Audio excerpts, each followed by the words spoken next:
বিশ্বকাপ খেলবে বাংলাদেশ, সেটিও আবার ফুটবলে। অলীক স্বপ্ন দূরে নয়, আছে মাত্র 3 ম্যাচের ব্যবধান। বিশ্বকাপ থেকে 3 ম্যাচের ব্যবধানে বাংলাদেশ ফুটবল দল যে 3 ম্যাচের ফলাফল তাদেরকে নিয়ে যাবে বিশ্বকাপের চূড়ান্ত রাউন্ডে। শেষ পর্যন্ত বিশ্বকাপে কি যাবে বাংলাদেশ? বাংলাদেশের বিশ্বকাপে যাওয়ার সমীকরণ ও সম্ভাবনা নিয়ে থাকছে প্রতিবেদন। ফুটবলের নবজাগরণ দেখা গেছে শেষ কয়েক বছরে। এ সময় পুরুষ ফুটবলে যেমন হামজা, সমিতের মতো তারকারা এসেছেন, আবার সাফল্য এসেছে নারী ফুটবলেও। সে সাফল্যের বড় অংশই নারীদের এশিয়া কাপে যাওয়া। তবে এখানেই থেমে থাকার উপায় নেই। নারীদের সামনে এবার আছে স্বয়ং বিশ্বকাপে যাওয়ার সুযোগ, যেখানে বিশ্বকাপে যেতে নারীদের বাধা মাত্র 3 ম্যাচে।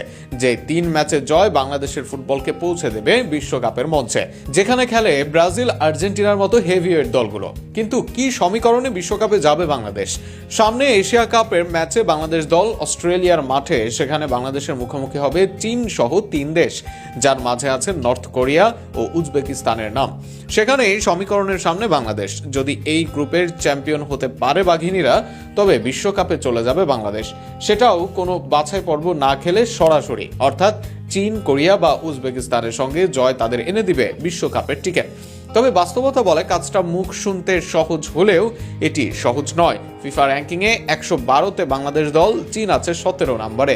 অপরদিকে নর্থ কোরিয়ার অবস্থান আরও ভালো। বিশ্বের বাঘা বাঘা দলের মাঝে সেরা 10-এ আছে তারা। আসরের 7 বারের চ্যাম্পিয়ন চীন, উত্তর কোরিয়াও জিতে একাধিক আসর। এমনকি গ্রুপের সবচেয়ে সহজ দল উজবেকিস্তানের র্যাঙ্কিং 49। বাংলাদেশের চেয়ে এগোনো যোজন যোজন। তাই সমীকরণ থাকলেও বাস্তবতা বেশ কঠিন। বরং এই মুহূর্তে এশিয়া কাপ খেলায় বড় অর্জন বাংলাদেশের সামনে, কেননা চীন ও